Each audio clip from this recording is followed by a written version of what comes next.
All right, up next we have Jim. Jim wrote in and said, I'm writing in because of a recent podcast I listened to involving changes to the story in the Florida school shooting.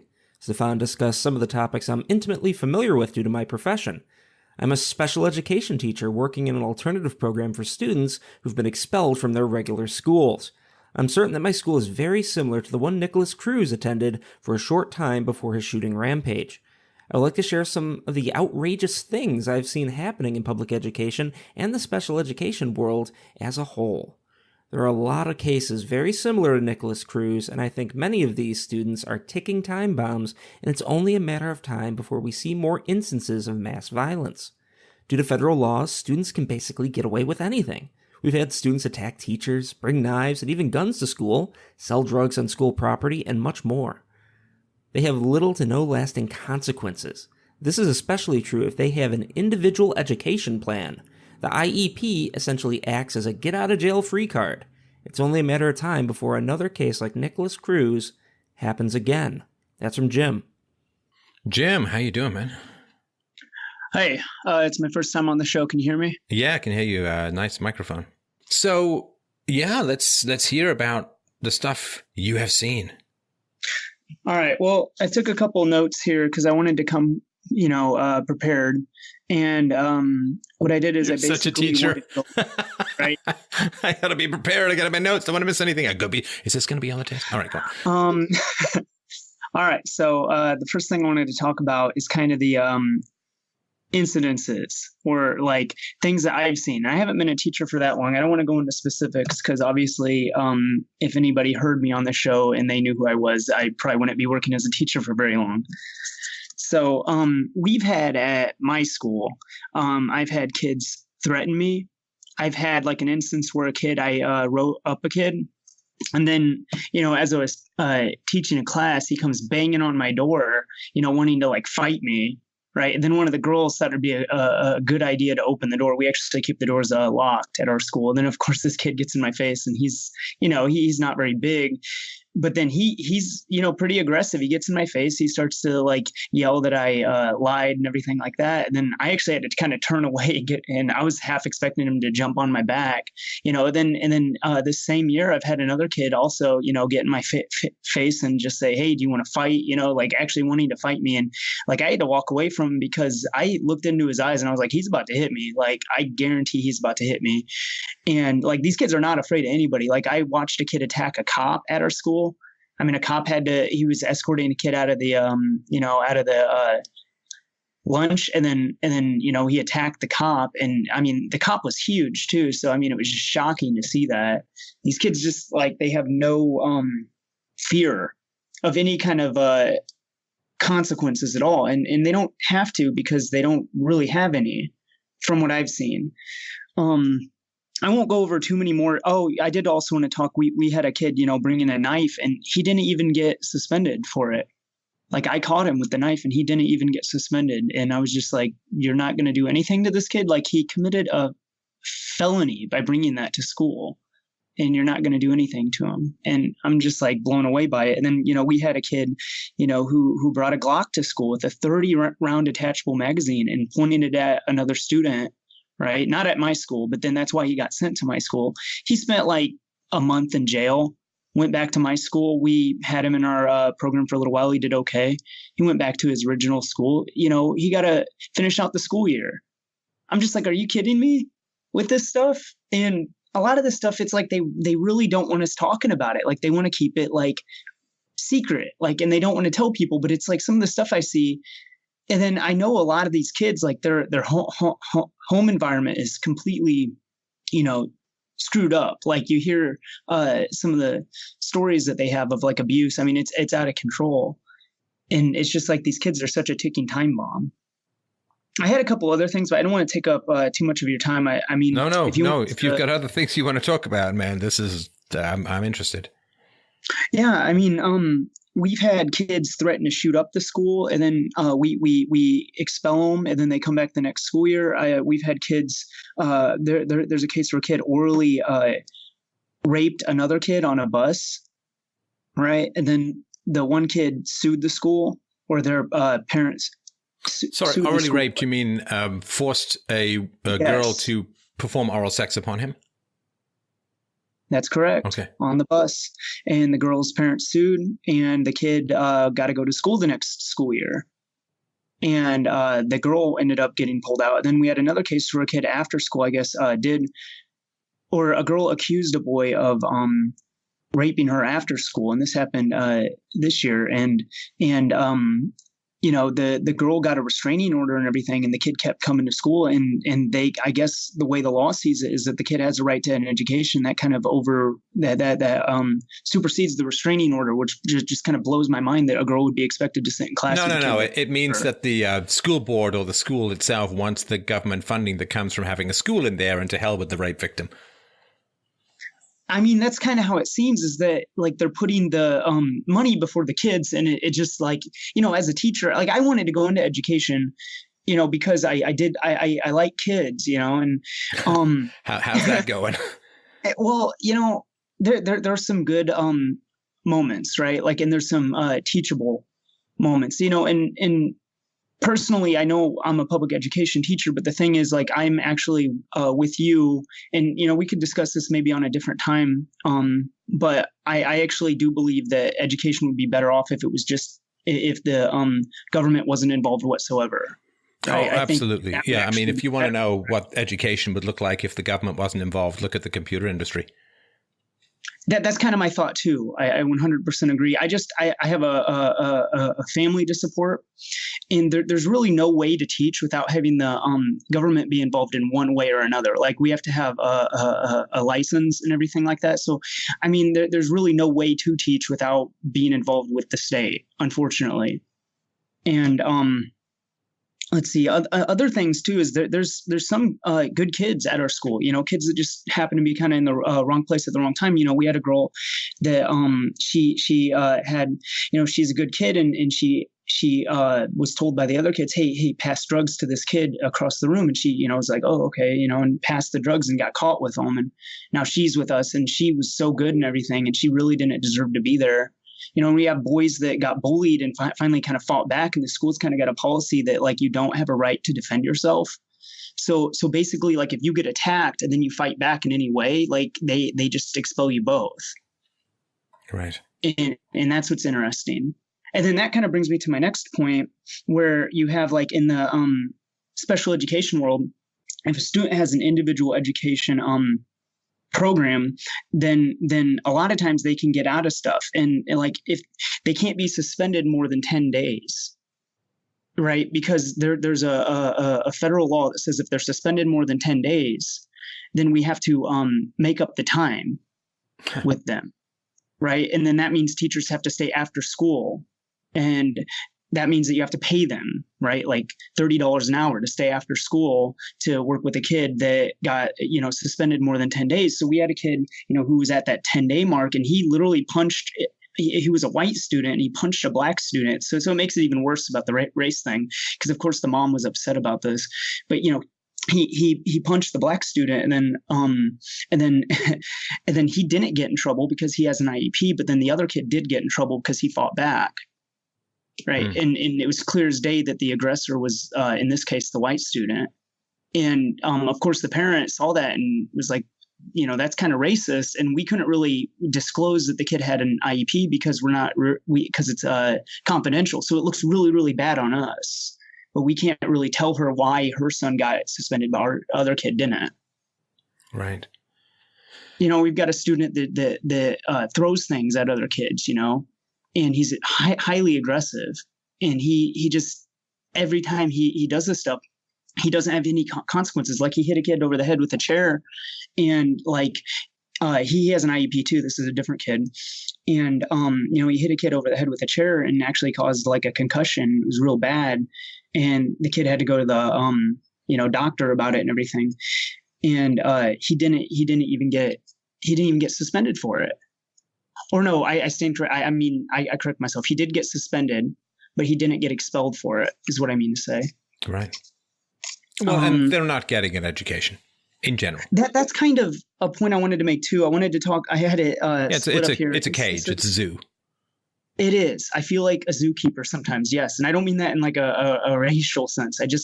It's out of control though. But I had my notes kind of split up like instances, special education, and then also there's this climate in the schools that I wanted to talk about a little bit. Yeah, just before we get to that. So there's I don't know where you're located, and of course, don't tell me, but this was from November 2017. So they analyzed 2017 state testing data in Baltimore, Maryland, and found that 1/3 of the high schools have 0 students proficient in math. 0 students proficient in math. Now, you know those math standards aren't exactly sky high either. 13 out of 39 high schools in the city had 0 students that were proficient in math. In other words, 0 of those students could figure out what the ratio was of 13 to 39. Another 6 schools had only 1% of their student body who tested proficient in math. In plain numbers, in half the high schools in Baltimore, out of the 3,800 students who took the state test, a mere 14% were proficient in math. In 2016, 6 Baltimore schools had 0 students test proficient in any state test, which included math and English. Now, there are charter schools. And, you know, it's Baltimore, right? So it's significantly black population. The charter schools do better.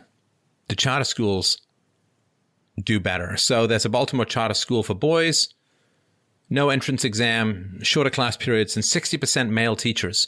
The school is specifically tailored to how boys learn.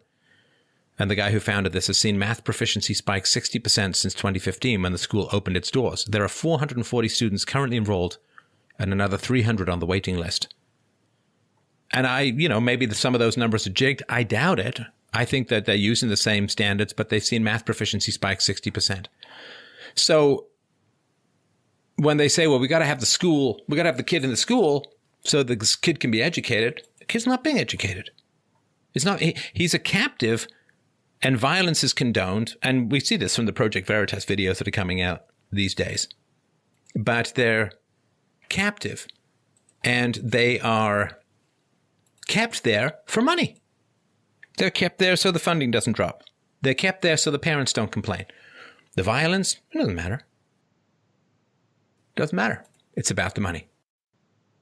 If I can interject here, one thought I've had though is that I don't want to just feel like or I don't want anybody to feel like I'm just complaining. I feel like I think that I do actually have a workable solution to a certain extent. Obviously, the solution is freedom at the end of the day, but I mean like a short-term kind of solution.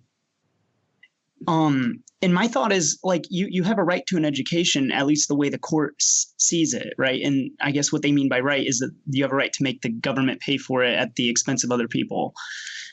But hey, that's the way the court sees it. But my thought is if you take away the right of other kids' education, then I don't see how you have a right to it. So like I have a right to own a gun, but like I can't point it at people, or the government can like kind of take away my right to own a gun because I'm walking around pointing it at people. Do you see where I'm kind of No, of course. I mean, it interferes with the education, but you understand that the system that you're in, my friend, has nothing to do with educating children. It has to do with making money. It has to do with not being fired. It has to do with not having accountability. I mean, how on earth can you teach children to be responsible and to have accountability if they know that their teachers can't be fired? You know, on that point, that kind of depends on the state. In my state, which I will not really reveal, it's actually fairly easy to get fired as a teacher. Like I've actually known quite a few teachers to get fired for just minor things. Like a kid would put like a recording device, or not a kid, but a parent would put like a recording device in their kid's backpack, and they might hear the teachers like talking in the room about a kid, like saying like, oh, he's not going to make it in the next school year, right? And then they'll get fired over that. Like teachers get fired for not performing, like we get but pre-tenure, right? Ratings and everything. And if we don't do well enough for like 3 years, like you can definitely be fired. And I have actually personally known teachers. No, but once I don't know, again, your state, and don't tell me, but what about when you get tenure? There, as far as I know, there is none in my state. Oh, okay. All right. All right. So I mean, like in one thing I want to point out too is of course the charter schools are going to do better because the private industry does everything better than the state does, but they don't pay their teachers very well. So unfortunately, I don't think they get the best teachers. The weird thing about at least from my experience is that it seems like the public schools get a lot of the best teachers, but see they get kind of the worst kids versus the charter schools where a lot of the good kids go because either their parents care or they can actually kick kids out, whereas we can't. Right. And they still get state funds too. So it's kind of like they're not exactly private from my perspective because they're still getting paid by the state. Yeah. And they still have to follow a lot of the same curriculum, if not the same curriculum. So that's nonsense too. Yeah. I mean, I don't know. That's all I kind of had. I just wanted to kind of interject that in there and see what you thought. No, I mean, if you look at something like homeschooling, so the question to me is if we can return to the natural state of humanity as soon as humanly possible, I think we'll all be a lot better off. And the natural state of humanity is, how did children develop life skills in the past? Well, they developed life skills by hanging out with their parents, right? The father would be out hunting and he would take his son or maybe his daughter out hunting, and the woman would be planting and the woman would be gathering, and she would get the kids to do that. And then she'd teach someone how to make pickles and they'll make jam. And like this is how things, they'll teach someone how to farm, teach someone how to milk the cows. The kids would trail the parents and would be inculcated into valuable life skills through spending time with their parents. That's generally how we evolved as a species. The knowledge transfer went from parent to child. And I'm a big fan of like, well, if it worked for 150,000 years, I mean, people say, well, yes, but so did no antibiotics and slavery. I get that. But in terms of having a relationship, certainly if you can work from home and so on, if you have those kinds of options to transfer skills to your kids just by having them around, that seems fairly important and a fairly decent way. Just the way that things are is so strange. It's so strange that the parents are forced to pay, that kids are forced to go, that there's virtually no consequences, that there is no negative feedback for bad performance. The parents can't get a refund if things don't work. And I don't know. I mean, maybe charter schools are a way to go, but the problem with charter schools is it extends government control over non-public schools, which is a big problem. And I do have to think, like I remember watching the movie Waiting for Superman, I think it was called, about trying to get your kids into charter schools. I mean, it's a heartbreaking movie to watch because these parents really, really care about their children's education. And so I do sometimes wonder if charter schools do better, like kids in charter schools do better because they come from smarter parents. And we know that IQ is 80% genetic, even in the teenage years.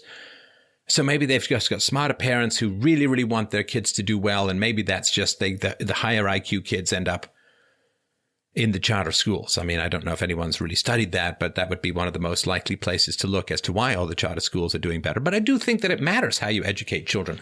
I've had a guy on this show some years back talking about how well children responded to being taught philosophy. A friend of mine I was talking to was reading out my book, The Art of the Argument, to his 5-year-old daughter. And she was just going through the differences between deductive and inductive reasoning and some of the examples of the syllogisms and so on. His daughter was 5, and 5 out of the 5 syllogisms, she chanted out the last one, the conclusion, before he even read it. That's how logical kids are, at least smart kids and so on. And I don't know. To me, the whole question of kids sitting in rows and a whiteboard and, 2 recesses and the subject, the content, it's all so far from what the free market would provide, which is why they panic about any kind of privatization.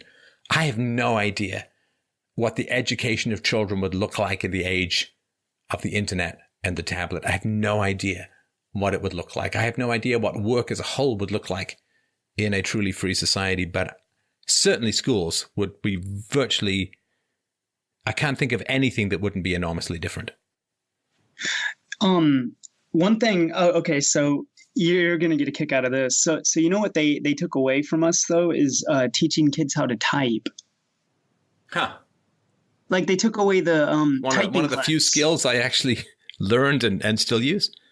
Like the kids still hunt and peck, like they don't type. And it's shocking. You have like supposedly the most computer literate kids, but they can't type. They hunt and peck. They can do it quite fast, but I mean, it's like that kind of blows my mind. That 2-finger cop typing, right? Yeah, and then it's like some of the things they teach them, it's just like the priorities just seem so weird to me. And then the other thing I wanted to bring up too is a point you brought up how logical kids can be, and I think that's absolutely true, especially kids who are maybe like on the low. Believe it or not, even kids that are on the lower end of the IQ. Well, they're the ones who need philosophy the most. Yes, they're the ones who need philosophy the most because they're going to be the ones least likely to think about long-term consequences, and they're the ones who benefit the most, I believe, from accessible, common sense philosophical thinking. Because, smart people are going to puzzle things out fairly well to some degree, no matter what, especially sort of day-to-day stuff. But man, it's the people who can't walk who benefit most from technology. Like they benefit most from exoskeletons and wheelchairs and so on. And the people who have the lower IQ, I believe, this is one of the reasons why I try to make what I do as accessible as humanly possible, because they're going to benefit the most. Well, and my thought too is they're open to it. Unlike adults, like if you talk to kids, like they will actually like change their mind and be like, yeah, you're right. Where adults never do that. But like I was just talking to a kid who got into a fight, and he got suspended and got back. And I like this kid. He's a good kid, but he was a little confused. So I talked to him and he said that, well, this other kid disrespected me, so I had to hit him. Right. Like, and that was his thought. Like in his culture, if a kid says things that you don't like, you have to hit them. You can say he listened to rap. And I went through all the same arguments, or I tried to go through a lot of the same arguments you would say, or I would think that you would say, or the things that I've gotten from this show with this kid, right? And I explained, and obviously I'm kind of preaching the choir here, but I explained kind of the non-aggression principle. And I said, well, look, if you kind of threw the first punch from an ethical perspective, that means that you were wrong. And here's why. And I went over that with him. And at the end of the conversation, he looked at me and he was like, you know what, you're right. And I said, you don't have to get all worked up about what some other kid that you don't even like thinks about you. Like why are you going to lose sleep over what this kid thinks when you don't even like him? Why not just not interact with him? Oh, and yeah, no, listen. I had a big impact on this kid by saying that to him. I remember very clearly, Jim, I had when I was about 11. I don't know. I guess they're still around. I don't know if people use them that much because there's like racing games, driving games on computers. But I had one of these snap together tracks with the little cars that you put them in the groove, and then you have this little racing squeeze thing, like you squeeze the button down along the top and they go faster around the track, and you got to get them round as fast as possible without them flying off the track. And I was just starting in puberty, so I was out of latency and I was just starting to get the ferocious emotional storms of the abused child's teenage years. And I had one of these tracks and I was trying to get it together and I was trying to get it together. And I eventually got so frustrated that I just twisted the tracks apart and it broke. And I was like, I was angry and frustrated because I couldn't get it to go together. And I, to be fair, I had done it for, 10 minutes or so, 15 minutes. And I was really, frustrated. Because when you're less mature, frustration is like an escalation. Like you get more frustrated and then more frustrated. It's like walking up a flight of stairs. You just escalate until you do something you probably regret. When you get older, you recognize that escalation is not inevitable. It's not necessary. And you have many, many other choices to disengage, to manage your own emotions and so on. But I remember twisting this track and I broke it. And then I looked at that track and I thought, I don't really think that's right. I don't think that's how I'm supposed to handle frustration. And my mom was in the next room and I went over to my mom holding these two things and I said, I got so frustrated putting these together. I just twisted them and broke them. Is that how I should, how should I handle frustration? When? Begging for feedback, for information, for advice, for wisdom, anything.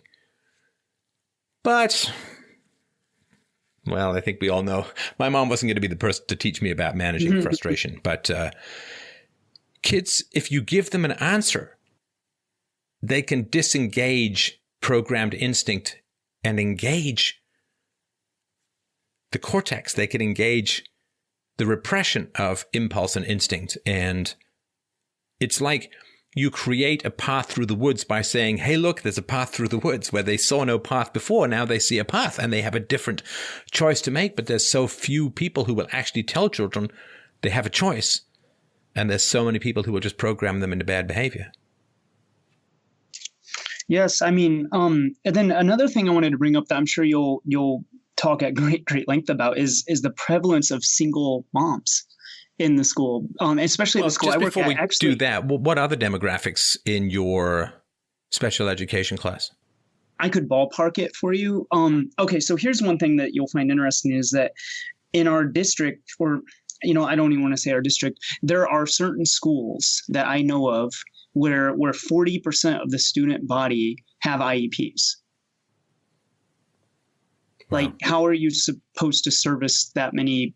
Like, how are that many students special needs? Yeah, like, not everyone is supposed to take up residence in the emergency bay, right?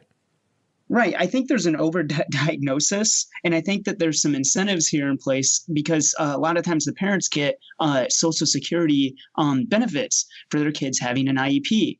And I know this because they call me, the Social Security office, or they send me notes, and I talk to them on the phone, and they ask me, hey, they'll ask me about the kids to determine what kind of benefits the parents will get. And I've had a parent, whose kid was smart, right? Very smart. So of course he wasn't going to qualify. And he had his kid tested 3 different times. The third time he threw the papers at the school psychologist because he was so angry because his girlfriend had a daughter from a different guy, and they had an IEP, and he knew that he could get financial benefits from it. Right. And then on the third try, the school psychologist was like, I'll just qualify him because he's angry and he throws papers at me and all this other stuff. So I'll just qualify him. So she marked this kid as, having an IEP when he's highly intelligent. Oh, I don't even know what to say. This is like the idea that if you get your kid classified with some sort of condition that qualifies him for psychotropic drugs, the government will pay for those drugs and give you extra money in these kinds of benefits as well. It's like, why are so many American kids on these kinds of drugs? Well, because the parents get paid to put them on these kinds of drugs. And people respond to incentives. Well, and they push for autism because they get more money for autism. Parents will get their kid, they'll shop around for a doctor that'll diagnose their kid with autism. And they're starting to call Asperger's. They're starting to actually just call that autism when it's really not the same thing. They're starting to broaden that umbrella. And people are wondering, why is there, a rising rate in students with autism? Well, it's because they're broadening the definition of what a student with autism is. And I think that's, a disservice. If you pay people to see ghosts, you'll get a lot of ghost sightings. Yes. I mean, and there's some students that actually have autism, right? And some students that get diagnosed with it who really don't have it. So that's kind of the interesting thing. But I did also want to bring up, too, that at my school, the demographics, if I could ballpark it, are probably about, bear in mind we're an alternative school. So it's kids that get expelled mainly for drugs and fights and that kind of thing. So we're probably about, I want to say, like 90% Black. We had one Asian student before, and it was one of the kids that was kind of in the wrong place at the wrong time. And but it's pretty much Black, Hispanic, and a couple whites sprinkled in. Right. And a lot of the whites are kids who have special needs. But the prevalence of single moms is astounding because it's virtually I can't think of a single student that comes from a 2-parent household. I can't think of one. Yeah, because I did a show with the Right Reverend Jesse Lee Peterson a while back ago where we were talking about, I think it was like 77% of Black kids being born outside of wedlock. And people think that's 77% across the classes. It's like, no. The rich, the middle class, the upper class kids, they're a lot of times 2-parent. It's really concentrated down at the bottom of the socioeconomic spectrum. And 100% single moms, right? Oh, yeah. I can't think of one. I can't think of one example where there's 2 parents. And I've met most of the parents because they come in and meet with us, at least the parents that will come in. But I mean, I know one case where, and this is kind of common, where the parent has like 4 kids with 3 different dads. I mean, I'm like, are you serious? Like the dysfunctional households that these kids grow up in, like a lot of me wants to say, well, that's why they're all screwed up. But it's also a lot of it, I think, genetics too, though, because you'll see like families of kids that come through our program, right? Because they get expelled. You'll be like, oh yeah, I know your brother, I know your sister, your cousins, like your whole family's getting expelled and getting in trouble and getting into drugs or violence or you see these trends. Yeah, it's mind blowing, and it saddens me a lot because I think there's some clear solutions to fix these issues, at least to a certain extent. Like I think obviously freedom's the solution at the end of the day, but I do think there's some real workable solutions like that we could actually do. Like I think if we got about 5% of the I just think that if they're so disruptive to the learning environment, we need to have an ultimate consequence that they just, you're done with public education. I'm sorry, you're done with it. You've been expelled 5 times. Like you're disrupting the educational environment for everybody. And I think once you have that ultimate consequence, people will come on, Jim, that's not going to happen. I mean, the schools are not going to give up that kind of cash cow, that kind of income source, right? And they're certainly not going to want to have those numbers revealed. As you know, talking about the Nicholas Cruz situation, the whole point is to try and keep the numbers down because like the numbers of disruptive kids, the number of kids who are thrown out or expelled, the number of kids who are disciplined, because it's going to be because of family environment and because of IQ issues and because of employment-resistant personality issues and because the welfare state as it stands in a lot of places literally pays women more if, and in fact, they may not be qualifying for welfare at all if there's a man in the house. So they give money to women to kick the man out. And this is what's just so heartbreaking for all of this is like, what chance do these kids have? Like what real chance? And we can say, oh, there's free will. And I accept all of that. And I'm, but there's still odds. There's free will, but there's still odds. Yeah. A guy who's 5'4" might be an amazing basketball player, but there's still odds. And there are kids who make it out of these kinds of situations, but man alive, the odds socially, environmentally, scholastically, genetically, this could be the 3rd generation or 4th generation that have never had a job. And you kick them out of school, but because America is pursuing this leftist agenda of largely open borders, you've got people flowing in, driving down the wages and taking jobs from other people. And let's not forget that the presence of Hispanics in the neighborhood makes a lot of the blacks unemployable because the blacks aren't growing up learning Spanish, but a lot of the Hispanics would be growing up learning English. And so if you are in an environment where you need 2 languages to succeed at working at the local McDonald's or wherever it's a car wash, anything, when you start to get another language coming in to a socio-political environment, the least intelligent get the most barred from the workforce. This is another reason why a monoculture or at least a monolanguage is so important, because when you start blending languages, it's tougher for a lot of the kids, particularly the poor kids, particularly the kids who aren't so smart, who are native to the situation. And so what chance? This is it breaks my heart. It's hard to even concentrate on and focus on these poor kids. And in particular, the black kids with no dads and no guidance and all of that. It is horrifying what is going on for these kids and how much these odds are stacked against them and what kind of lives they could have had under a different kind of world. Yeah, it's like they don't have anything. Like I know the one kid that guy kind of like wanted to get in a fight with me. I mean, I looked into his eyes and I felt bad for him because it's like I know I know he's not very intelligent, and I know that's not probably his fault. He's not very intelligent. He doesn't know how to work through things. He's angry. He doesn't know any different way. He doesn't know a different way. And like I know that like the future for this kid is going to be really bleak probably. Like it's probably going to be really bad. What's the value for him of self-restraint? What does he get out of self-restraint? Is he going to go get a job? Well, there probably aren't any jobs available for him. He's been really badly educated. He's got no work ethic in the family, no history of here's how you get a job. The jobs probably aren't available. It's like all he knows. Right? Or, I mean, and mass immigration has lowered these wages or eliminated these opportunities. Massive amounts of very high-priced union labor have caused a lot of these jobs in manufacturing and other entry-level jobs to the middle class to be automated or shipped overseas. Tax policies, like all things beyond his control and probably beyond his understanding, as they were beyond my understanding at his age as well. In order for people to have political power, they have burnt the futures of these children on a pyre of disaster. And it is unbearable.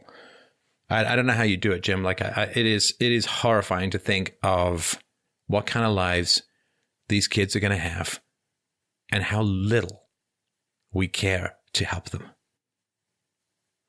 Well, personally, I am looking at trying to be. I am working on a small business. You're doing. Like, I mean, you're doing some great stuff. I'm sure of that, and they're very lucky to have you. I just really want, as a society as a whole, we just let this stuff fester and rot because we don't want to take on the unions, and we don't want to take on the open borders advocates, and we don't want to take on the leftists, and we don't want to take on the Democrats, and we don't want to take on all the people who are exploiting these poor children and stripping their future away from them. Well, and it's crazy too, because like the administration, like they get mad at us for trying to do basic things that would help out the kids, like things that would be outside the box that would actually help the kids. It's clear that the administration, and it's like they want to change the I remember from a different podcast where you were like, if like the left, they'll try to change the numbers and then they think that they change reality when it couldn't be further from the truth.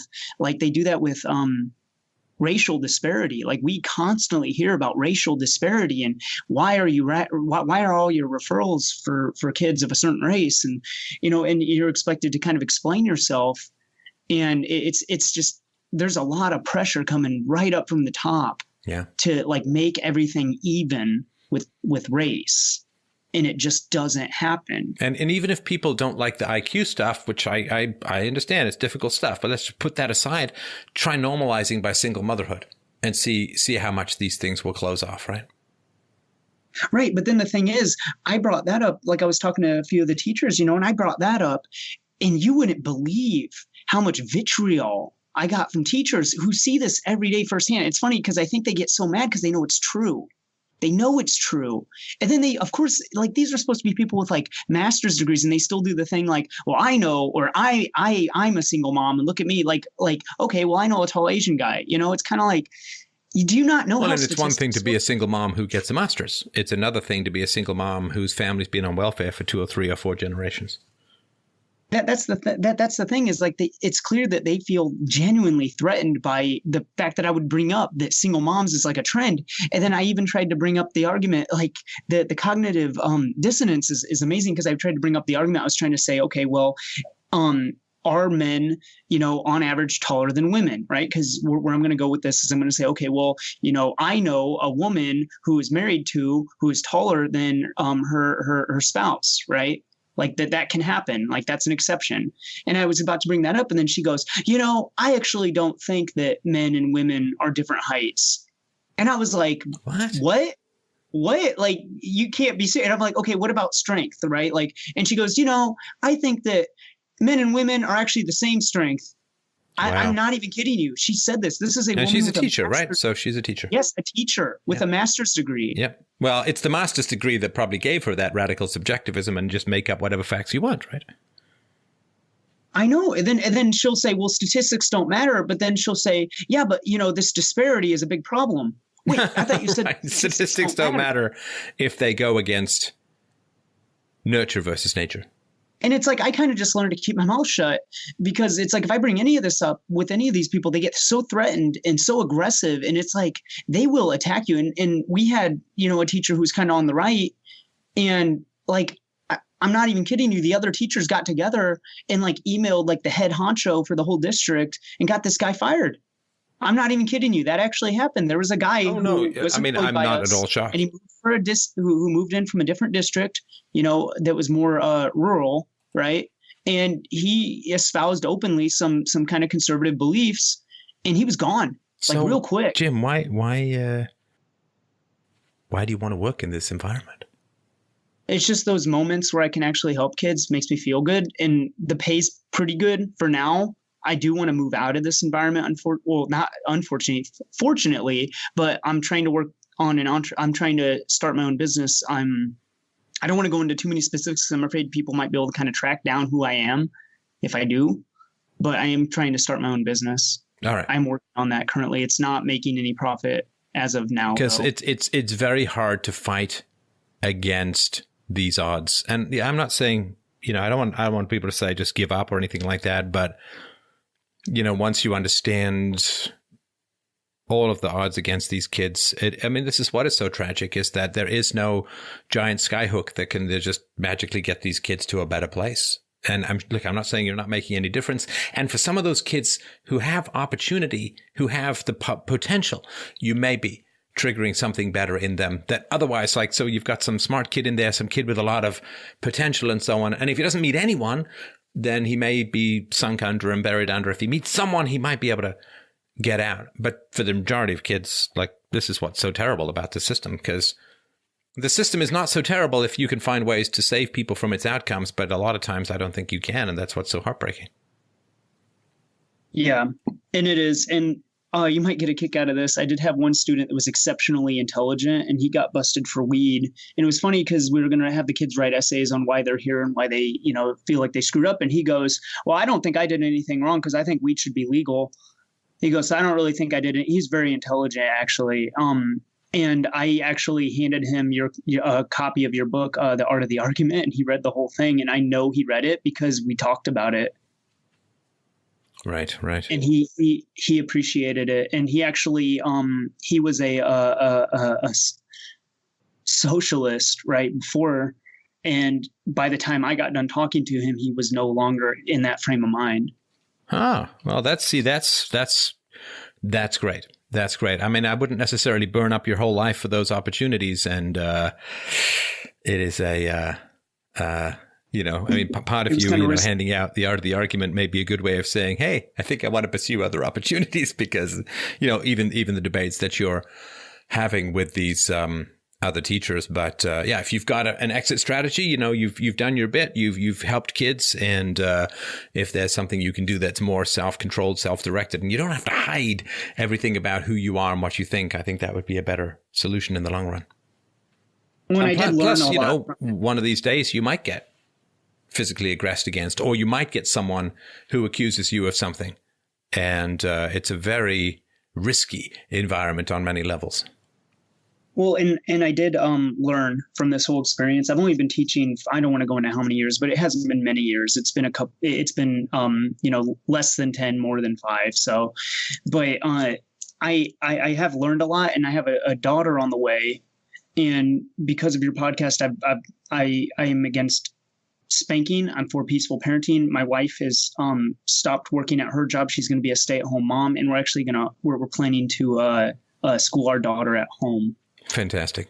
Well, that's very common. That I think it was 40, some district, I can't remember, 40% of the teachers homeschooled because they're like, oh yeah, we know what goes on here. I know what goes on there, all the drugs and violence. I don't want my kid in that environment. And you know what? It's kind of like asking a mechanic, why do they work on their own car? Well, if you're already a teacher, you kind of can teach your own kid to a certain extent. That's just kind of my thought on that. Yeah, for sure. Yeah, I mean, you're going to care more about your kid than a teacher will. That's kind of all I had, though, unless you wanted to add anything. I think I covered everything in my notes that I wanted to talk about, that I felt kind of compelled to talk about.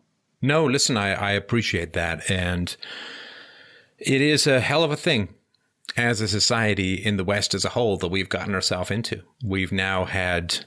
if they had stopped the welfare state early on, or if they'd never started it, one thing, if they'd stopped the welfare state early on, but now, what's it been going for? 60 years? 50 years? Yeah, 50 years. And that is long enough to change genetics. That is long enough to change personalities and the genetics of personality. That is long enough to change culture. And we have really got ourselves into a mess. I mean, occasionally I'll just sort of play this game of Jenga where it's like, okay, well, we'll end this program. Well, But the problem is then they're going to go on this program. Okay, well, end this program. Well, then we're going to go on this program. It's like, okay, well, end that program. Well, they're going to try and get jobs. Okay, well, then we have to liberalize this. Well, then this people are going to get, like, the whole thing is stacked to the point where what can you do? And when the system becomes so stacked against change, when it becomes so impossible to change, it's like, oh, well, let's, close down a bunch of useless government departments. And it's like, okay, well, then, first of all, you're going to get sued and spend years in court, I'm sure. And secondly, even if you get that way, then people they just end up going on unemployment insurance. It's like, okay, well, we'll diminish unemployment insurance. Okay, well, then just go on welfare. Okay, well, you understand? Like, then they just riot and you spend more money on police. And it's like, okay, so the system has become so stacked against reform. So stacked. And this is what happens with coercive systems. This is what happens when there's not voluntarism foundational to whatever it is you're doing. You end up with an inability to change the system, and therefore the system just has to crash and things have to be enormously unpleasant, or things will be enormously unpleasant for an unforeseen amount of time. And the amount of human suffering will be absolutely astonishing, horrifying, and hopefully we will not do it again. Well, and the IQ is dropping.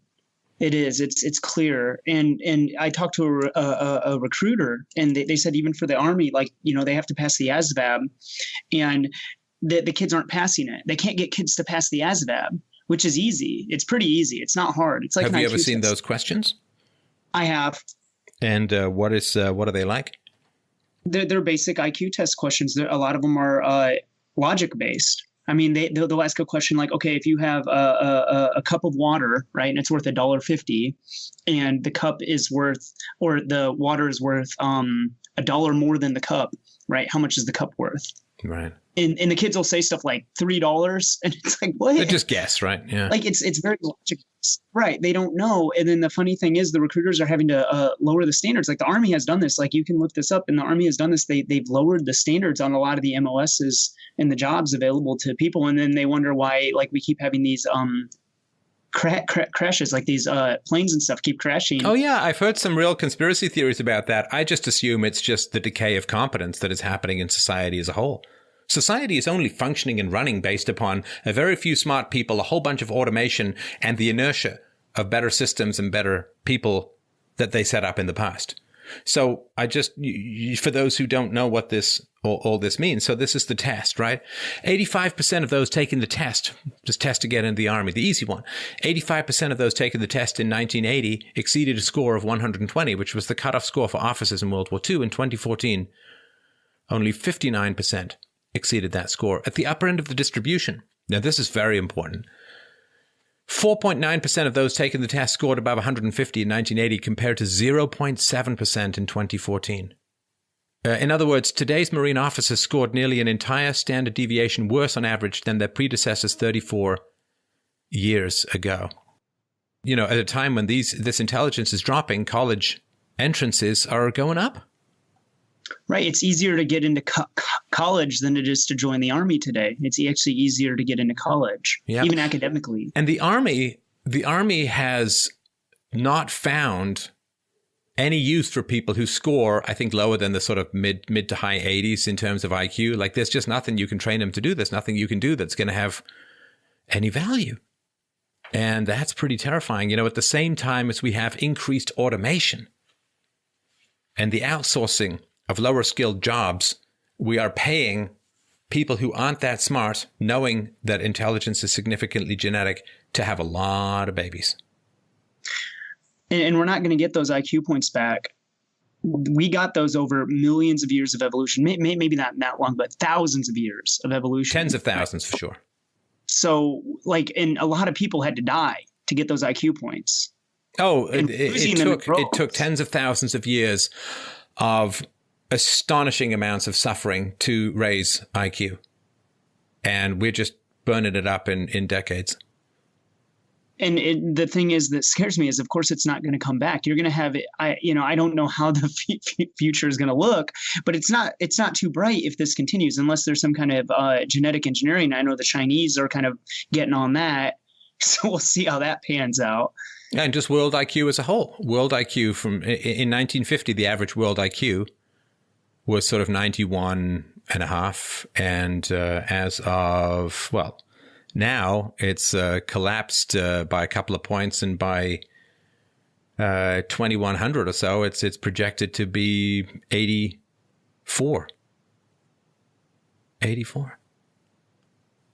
Yeah, we're not going to have a society anymore. It's just going to be it'll just be high IQ has been responsible for the growth of humanity. And what happens when that IQ vanishes or goes galt or goes off the grid and so on? Well, it's going to collapse back. It's like you put a bunch of fish food in a fish tank, you get a whole bunch of fish. And then if you cut that fish food down by 90%, what happens? It's very bad. But it's easier to, destroy that than to build it back up. It takes a lot longer to build back up. Yeah. Than it is to just destroy it. Yeah. And I'm not sure what we can do about it other than at least try to start to have discussions about this stuff. I want the people with less IQ, I want them to have more opportunity. That means you've got to control immigration. You've got to liberalize the economy so that there's not huge barriers to entry or huge expense for labor that drives people to want to automate and outsource. You have to try and find ways to improve their educational opportunities, which is going the exact opposite direction in a lot of Western schools. It is like we could not design a system that is more cruel to the least able if we tried. Well, a lot of the kids I work with are actually illegal immigrants. And it's funny that they get free education, they get all these benefits, free lunch, all this stuff. They get a house. Like, how is that even possible? Like, it's inconceivable that I would go to a different country and demand that they pay for my education, even though I'm there illegally, and that they have to give me all these benefits. Like, how is that? I don't even understand. No, there's a whole mental structure that justifies all of that, right? The mental structure is, this was our country. It depends where you are, but certainly to the South, the Mexicans would say, or the Hispanics might say, well, this is our country. These bad white people came along and kicked us out and stole all our resources. So, hey, man, they owe us. But it's like, how is that even legal, though, that we can somehow legally provide? I know I listened to the podcast where you talked about judicial activism, and that was a really, really fascinating and depressing podcast as well. Oh, yeah. You try Venezuelan refugee crisis. That's even more exciting. Islam. Now, radical Islam. It's closer than you think. But no, it is one of these situations where I was just saying this to a friend of mine today. I would like to be, there's nothing I'd like to be more wrong about than the stuff I'm most right about. There's nothing I'd like to be more wrong about than the stuff I'm most right about. Because you can see it coming. You can see it coming clear as day. And everyone else is sticking their heads in the sand and screaming la la la la la and calling you a sexist and a racist and a misogynist and all of this low IQ, non-argument crap. And none of it is going to budge reality 1 millimeter. All right. Well, on that note, thanks very much for calling in. Thanks everyone so much for calling in, for listening, for sharing, for supporting this. Please don't forget to pick up the most excellent book, The Art of the Argument. You can get it at theartoftheargument.com. If you're an Audible member, you can also get it. I think if you sign up for Audible, you get a free book and, The Art of the Argument, read by yours truly. It's a good audiobook reading, I think, and something that's very important to understand how to navigate the churning seas of logic, reason, and evidence. So please don't forget to help out your friendly neighborhood philosopher at freedomainradio.com/donate. One-time donations are great if you can sign up for $10, $20 a month, or whatever you can live with. I would hugely appreciate that. Helps quite a lot in terms of being able to plan what it is that we're doing. Lots of stuff cooking on the back burner at the moment. So freedomainradio.com/donate. If you've got some shopping, you can go to fdrurl.com/Amazon to do your shopping. Doesn't cost you anything. You can follow me on Twitter at Stefan Molyneux, and you can sign up for our newsletter at freedomainradio.com. So thanks everyone so much. Have yourself a wonderful, wonderful evening. I love you guys so much. We'll talk to you soon.